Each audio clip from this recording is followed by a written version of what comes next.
आनंद एक वाटतोय. एक छोटेखानी गाव असणार सुंदरचं, त्या छोटेखानी गावामध्ये रयतेचे राजा छत्रपती शिवाजी महाराज, या भारतातला 5व्या क्रमांकाचा राजकारणातला डॉन, या देशातला 5व्या क्रमांकाचा राजकारणातला डॉन, रयतेचे राजा छत्रपती शिवाजी महाराज. आईनं लेकरावर जितकं प्रेम करावा तितकं प्रत्येक जातीवर आई इतकं प्रेम करणारा राजा छत्रपती शिवाजी महाराज. या आदर्श संपन्न उगवता तेजस्वी तारा, विदेशामध्ये उगवता सूर्य म्हणून अशी पदवी माझ्या राजाला आहे. अशा राजाचा सुंदरसा पूर्णाकृती पुतळा या ठिकाणी तुम्ही आरूढ केला. तुमच्या याही कार्याला गिरगावकराचा नाक घासून प्रणाम. विठ्ठला विठ्ठला.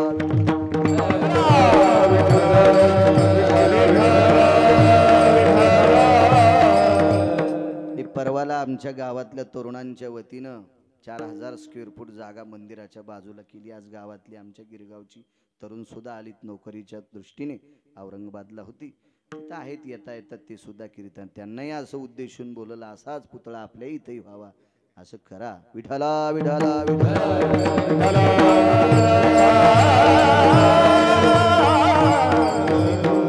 वान वाता न पुरे ही वाणी, मस्तक चरणी ठेवी तसे. असं काय असेल संतांकडे राजे हो, की तुकोबराय म्हणतात माझी वाणी पुरत नाही. तुकोबरायची वाणी किती पवित्र आहे.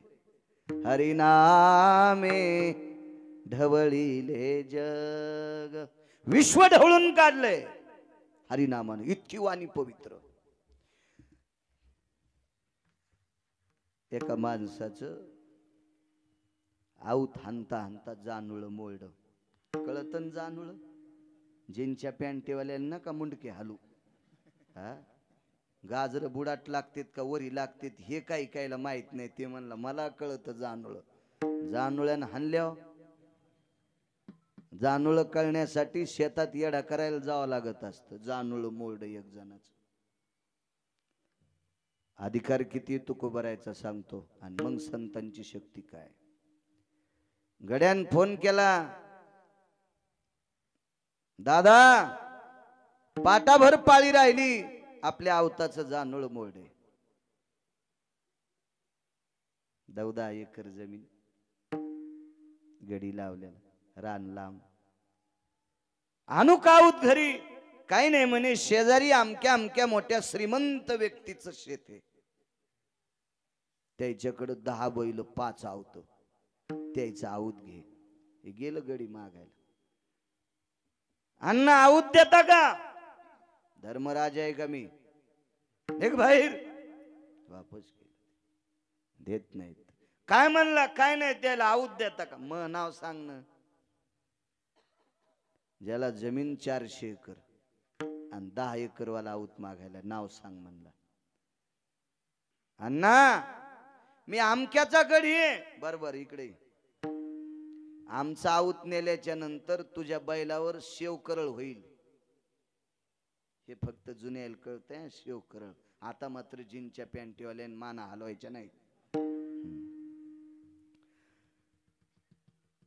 आऊत आमचंच नाही, बैल आमचेच नाही. आमचे बैल वाळली वैरण खात नाही, मकाई भाराभर आमचीच नाही. आणि तू याच्यान बैल चालणार नाही, त्याच्याकरता घंटाभर गडी बी आमचाच नाही.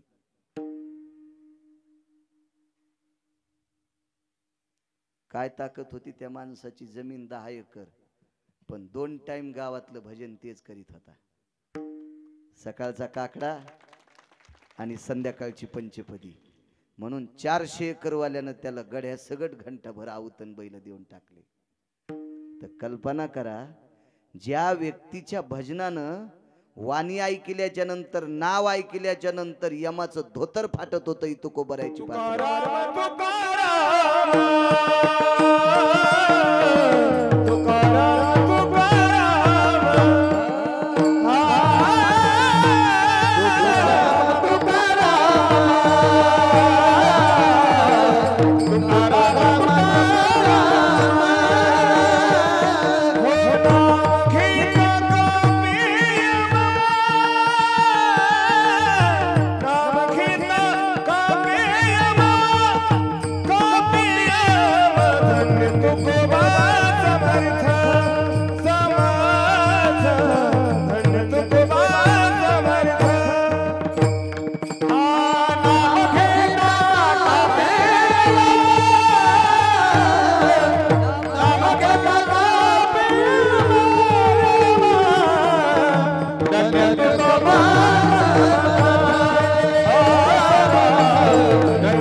तुकाराम नाम घेता कापेय. यम थरथर कापतय, त्याचं धोतर फाटतंय यमाचं. इतकी तुकोबरायच्या वाणीतली ताकद आहे. 2 टाइम घंटा घंटा भजन करणाऱ्याला 400 एकर वाला 1.5 लाखाचा बैल जोड देतोय गड्या सगट. तर ज्या वाणीनं विश्व ढवळून काढलंय त्या वाणीत किती ताकद असेल. यमाची दात खिळी बसत होती, थर थर कापत होता यम. एवढी वाणी श्रेष्ठ तुकोबरायची. आणि ते तुकोबराय म्हणतात, संतांचं वर्णन करताना माझी वाणी पुरत नाही, त्यावर ते संतांचा अधिकार किती मोठा असेल. आपल्या महाराष्ट्रातला एक जोड म्हणजे नवरा बायको काशीला गेले. काशीला भगवान शिवशंकराचं मंदिर छान आहे, मूर्तिपिंड अत्यंत गोड आहे, फार सुंदरसा नंदी. बऱ्याच ठिकाणी नंदीचे शिंग तुटलेले, कान फुटलेले, हो, पण गोड गोड गोड गोड गोड. हो, आपल्या डोळ्यान दिसन गेल्या 7,000चा चष्मा लावी तू. देव बी आपल्या मंदिरातला चांगला असावा असं सगळ्यांच्या अंतकरणात ते असावा. आपल्या घराचा कलर गेल्या दिवाळीच्या आधी 15 दिवसांना तू.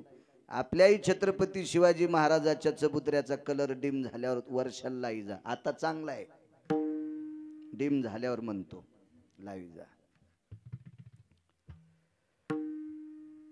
काशीला गेले. खर तर ते कुटुंब पारमार्थिक नव्हतं, पण त्याची ज्याच्यासोबत मैत्री होती त्यानं आग्रह केला आणि काशीला गेले काशीला. तिथंच एक परिसर आहे आनंद आश्रम म्हणून, काही आखाडे आहेत तिथं. हो, मला वाटते आपला आखाडा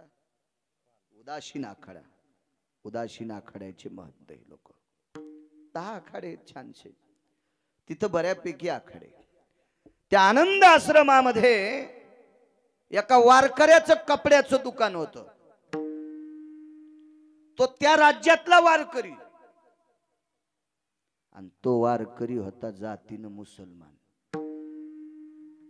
मुसलमान, तांबुळ्याच्या कुळात जन्माला आलेला वारकरी, पान ऐकणाऱ्याच्या कुळात. तांबळीच म्हणतात ना त्याला. हो,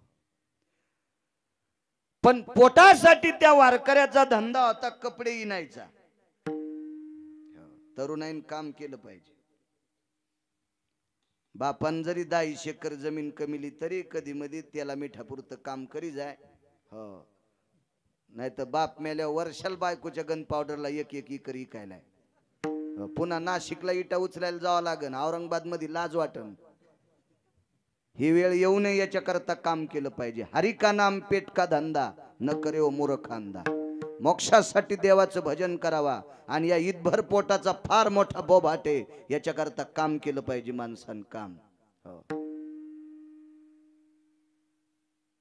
3.5 तासाच्या नंतर झोप घेतली नाही. 24 तासात 3.5 तासाच्या नंतर महात्मा झोपलात नाही, म्हणून विदेशात पुतळे येत. विदेशात पुतळे 3 टाइम खातून झोपतू कुंभकर्णाची अवलाद. विठला विठला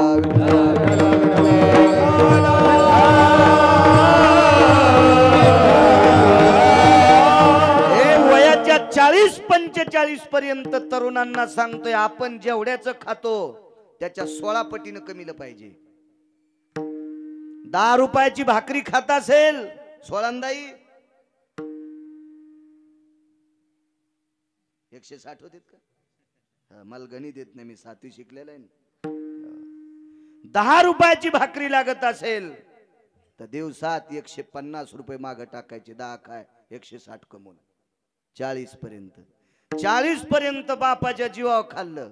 कणिक तळाला गेल्या म्हणला काय मेळ बसन, आता ईर खांदायची. कशान खान तू यामुळं बापाने ईर तुडी टाकली. काम करायला पाहिजे, काम. पोटासाठी त्या वारकऱ्याचा धंदा होता. आणि ते कपडा इंता भजन म्हणायचे. त्या महात्म्याचं नाव होतं संत कबीर. नाव होतं कबीर. काय वानू आता न पुरे वाणी. आपल्या महाराष्ट्रातले कुटुंब आनंद आश्रमावर गेलं. त्या व्यक्तीच्या बायकोला तो शेला आवडला. काय किंमत आहे द्या तुमच्या आकारानं. हे कुटुंबच असं होतं, याचा बाप मेल्यावर यान पित्र घातले नव्हते. मनन द्या म्हणल्यावर योगेश बुवा लय पैसे दिले असतील काय हलकटानं. एवढे आहेत आमच्याकडं द्या दादा. ते खबीर होते, खबीर होते. जाऊ द्या म्हणले आपल्या रिली पुरते धाग्यापुरते आले बस झाले, मजुरी मातीत जाऊ द्या. नेला तो शेला. घरी शेला नेल्याच्या नंतर शेला अत्यंत मखमली होता. म्हणून त्या बाईनं सांगितलं जावई आल्यावर बसायला टाकी जाऊ, कोणी श्रीमंत पाहुणा आल्यावर बसायला टाकी जाऊ. पहिल्यापासून पद्धत आहे, किंमत श्रीमंतालाच आहे. धनवंता लागी सर्व मान्यता आहे जगी, सब पैसे के भाई. पैशाला किंमत आहे.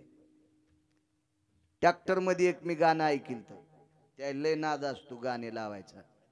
हो, ते इतके जोरात आवाज करते, आवाजाच्या नादात ट्राली वढ्यात आणि मुंडक कारखान्यात. करा माप, तुला आणि पप्याच्या माईला मोजायचं का तराजूत? आता ट्राली पालती केली सुंबळ्यात. तुमच्याकडे आहेत का नाहीत ऊस? आहेत ना. हो, ट्रॅक्टरवाल्यानं शेतकऱ्याचा ऊस इमानदारीनं नेत जा. इथं कोणी ट्रॅक्टरवाला असला ऐकायला तो. त्या शेतकऱ्यांनी पसा पसा पाणी घातलंय, लेकराला आई सांभाळती तसा शेतकरी धनाला सांभाळतोय. त्याच्या ऊसाचं टिपरू खाली पडू देऊ नको. कालांतरानं त्या ड्रायव्हरच्या कुळात तहसीलदार जन्माला येईल. आणि शेतकऱ्याचा ऊस जर मुद्दाम पालथा करीन, मुद्दाम पालथा करीन तर तू या 42 पिढ्या ट्रॅक्टरच खोलते. विठाला विठाला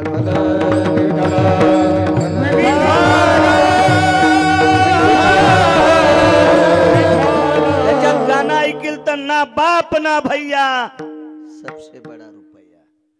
पैशाला किंमत आहे सज्जन. श्रीमंत माणूस घरी आल्याच्या नंतर आपण त्याला बसायला टाकू, तितक्या टायमात कोणी आलाच नाही.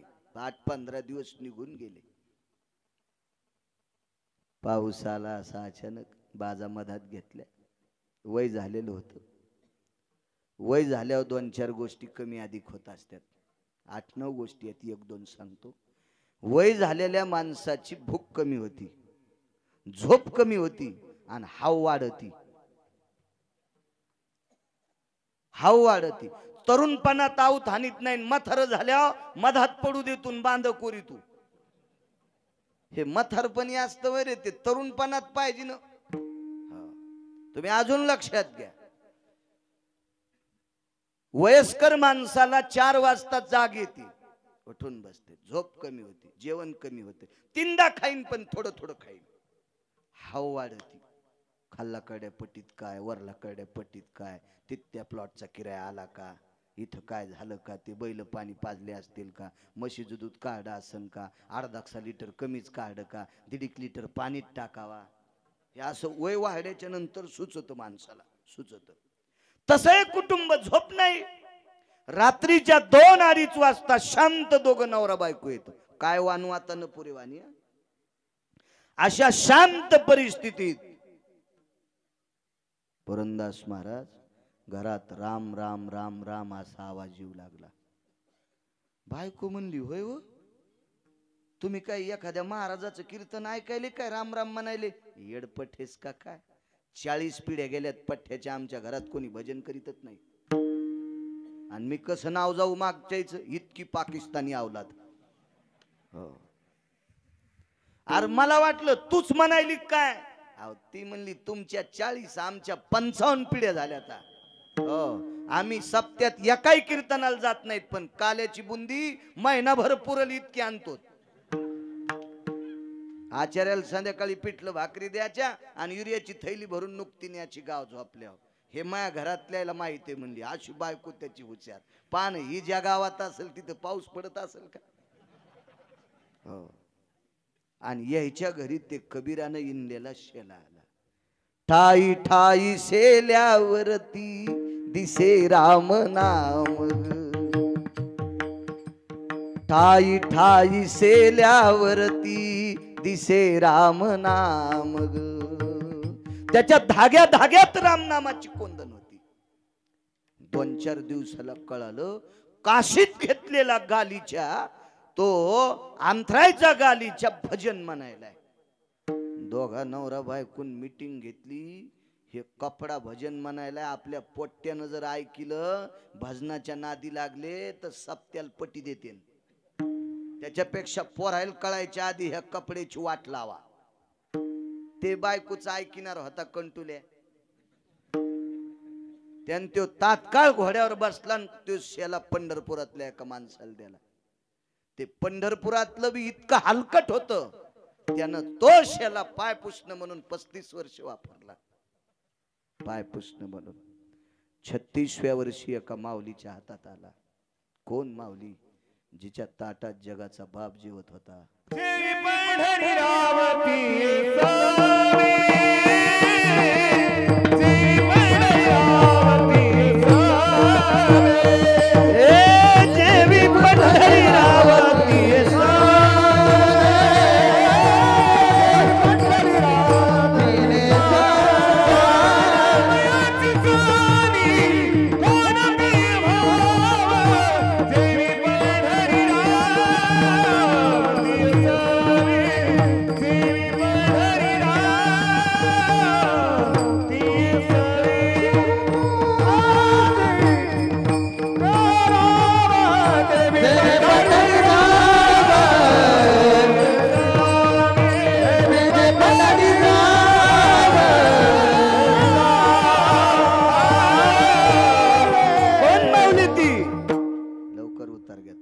नामयाची जनी कोणती भाव जेवे पंढरी रावती सवे.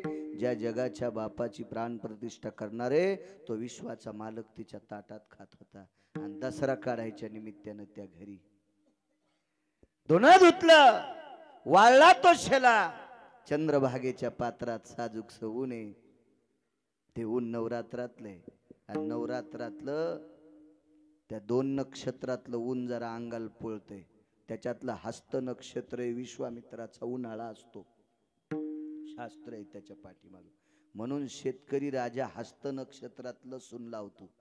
हस्तात लावलेला लसूण एकदा पकला की मरत नसतो. दुसऱ्या नक्षत्रात लावलेले लसण खपक्या कांड्या दिसतात, मधात काहीच नाही. हे शेतकऱ्याची एक तत्व आहे, शास्त्र आहे त्याच्यासाठी कृषी कर्माचं.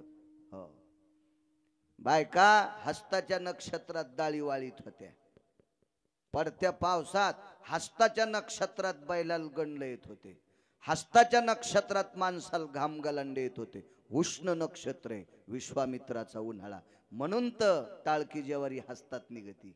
घाम ओलीवर पण ढेकळात जरी पेर केली तरी ज्वारी निघती. ताकद येते हस्त नक्षत्रात. ते माग पुढे त्याच्यात नवरात्र येत असतात. उशाला घेतला ते. झोप लागली जनाबाईला. आपटून आपटून धुणं धुतलं रे आज्या. त्या काळात धुणं धुतलं.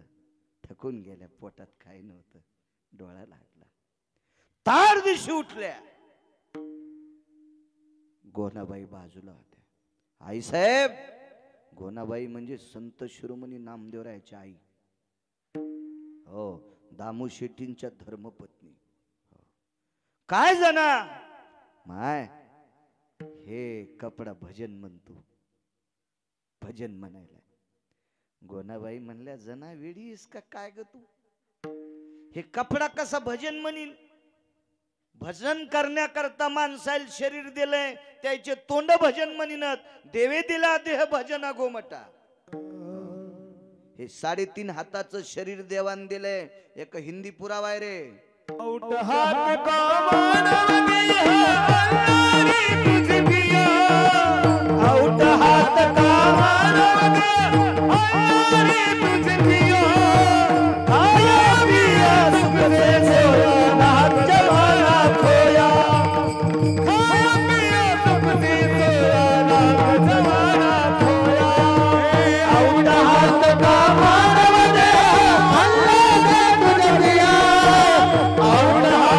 Come on.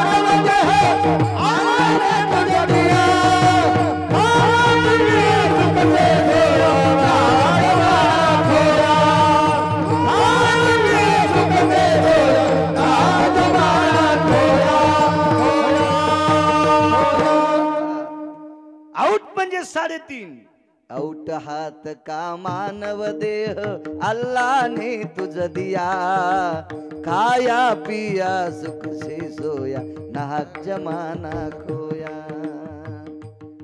नशिबवान आपले बापदादे होते 100 वर्ष जगले. आपल्याला 60, 65, 70, 75 मधून सगळं गुंडाळून जायचंय, सगळं गुंडाळून. म्हणून हे वाया जाता कामा नये. क्षणोक्षणा हाची करावा विचार.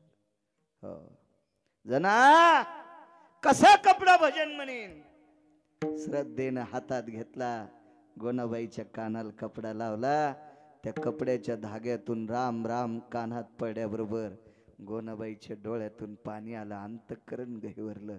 जना कोणी इनला असेल हो कपडा, कोण इनला असन, कोण. तिथंच बसल्या. 5 दिवस दसरा काढला रे, 5 दिवस दसरा. 2-4 किलो ज्वारी भेटल, गहू भेटतील, बाजरी भेटल, डाळ देतील, काही देतील याच्या करता. तिळ देतील, कारहळ देतील, जवस देतील, हुलग देतील. फक्त पोटासाठी दसरा. दोघीने विचार केला, 5 दिवस जीवाचं रान केलंय, रुपया नाही दिला तरी चालेल. तेव्हा रुपया नव्हता. खडका, दमडी, कवडी, आडका, लाल पई असे पैसे होते. काही नाही दिलं तरी चालेल, पण भजन म्हणणारा कपडा आपल्याला द्यावा. अशी शुद्ध शुद्ध अंतकरणातून ग्वाही दोघींची होती रे लबडे, दोघींची होती. प्रमाण म्हणताना त्याच्याकडे बी कॅमेरा फिरी जा. हो चांगले माणसं घेत जा याच्यात, भुताड घेण्यापेक्षा. तुम्हाला पुण्य लागन. चांगले भजने घेतले पाहिजे. हो देशी पेणाऱ्याला घेत जाऊ नका मधात, तुमचे कॅमेरे जळून जातील. विठ्ठला विठ्ठला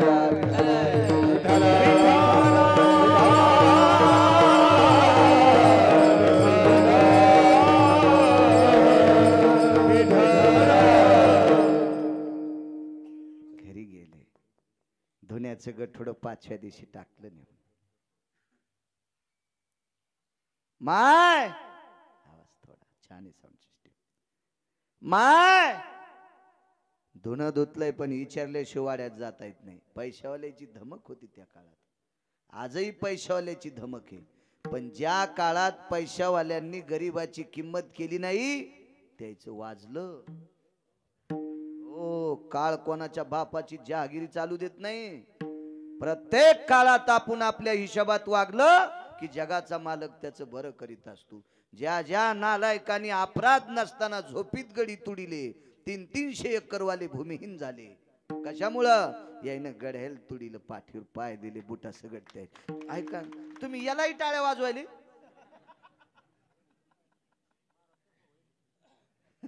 विठ्ठला विठ्ठला विठ्ठला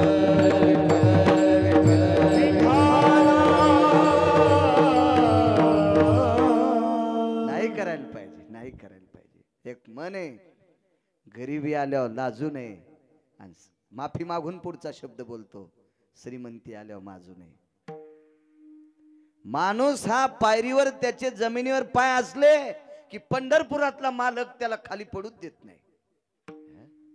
पैशाचं गंडल अंगाला आलं की ते खाली बसू देत नाही, आणि जे खाली बसू देत नाही ते माणसात राहू देत नाही. हे गंडलं माणसानं जवाची तवाच फोडली पाहिजे. येत असते कशाची माणसाला, पण फुटले पाहिजे ते जागेवर. काही काहीला मला गाता येतं याचेच गंडलं. येडायस का काय? तुला जर याच गंडल आलं तर घरावरचे पत्र पालथे करता यायचे नाही. जरा लक्षात ठेव. मला पंढरपुरातल्या मालकानं गाण्यासाठी आवाज दिलाय असं जर म्हणला तर 2 मजली बंगला 5च वर्षात. ती लय चतुर हो. देव चतुर देव चतुर जाणून अंतर्वर्त तसे चतुरातो शिरोमणी. त्याच्या नादीच लागू नये कोणी. रावणासारख्याला दुपारा हाणलंय त्यानं. दुपारा ज्याच्या घराला 22.5 क्विंटल सोनं एका चौकटीला, गुणीने 7 कोटी. दुपारा हाणला राव, दुपारा रावण, दुपारा भर उन्हात. आपल्या सारख्याला तर मुंडक्याला आपटू आपटू हानीन, तंगड्याला धरू धरू फिरू फिरू. आपल्यात आहेत काय? आपली संपत्ती शेळीचं शेपटाड. रिकामी बसन रिकामी जागा झाकन. आहेच काय आपल्याकडे श्रीमंती एवढी? माय काय ग गोना, कोणाला एकेरी बोलायली माहितीये? बोलणारनीचे इथं फक्त पैसे आहेत, पण जिला एकेरी म्हणायली का तिच्या पदरात इतकी ताकद होती. विटेवरचा मालक तिच्या इथं पहिल्या दिवाळीच्या पाण्याला आंघोळीला आला तर घरी टावेल नसल्यावर डोक्यावरचा पदर खाली वळला आणि विटेवरच्या मालकाचा चेहरा तिनं पदरानं पुसला, डोकं पुसलं, डोक्याचं पाणी पुसलं. इतकी जिच्या पदरात ताकद होती तिला गोनाबाई म्हणतात. आणि तिला ही आऊ एकेरी बोलायली. तिला आऊ म्हणण्याची मलाही लायकी नाही, पण एका अधिकारी व्यक्तीचा अपमान नाही करायला पाहिजे. काय गोनाबाईची ताकद. ए गोना जी काय देऊ ग, माना खाली घातल्या. 5-4 किलो ज्वारी, काय असेल शेर, आठवा निठव चिठव, पायली सवा पायली, गठुड भांडण टाकलं बाहेर. घेतलं गठुड गोनाबाईनं, पायवलंच उडणत. पुन्हा देऊ का ग, जनाबाई वापस फिरल्या. माय दिलेली वापस घ्या, पण आम्हाला एकच देऊन टाका, त्या धुण्याच्या गठुड्यात वरी ठुल्याला कपडा तेवढा देऊन टाका. कोणता कपडा, जनाबाईनं गठुड सोडून ते कपडा त्या बाईच्या पुढं टाकला, असा पुढं. तर तिनं हातान द्यावा का नाही असा पायात धरला आणि जनाबाईकडे फेकला. हे आमचं पाय पुसणे आणि काय करते याला, हातान नाही पायानं हृदयाशी लावला तो कपडा. घरी गेले. रोज पंढरपुरातला मालक नामशेट्टीच्या नामदेवरायाच्या घरी दळायला येत होता. जनाबाई सोबत दळू लागायचा. पुरावा आहे न तो पण एक.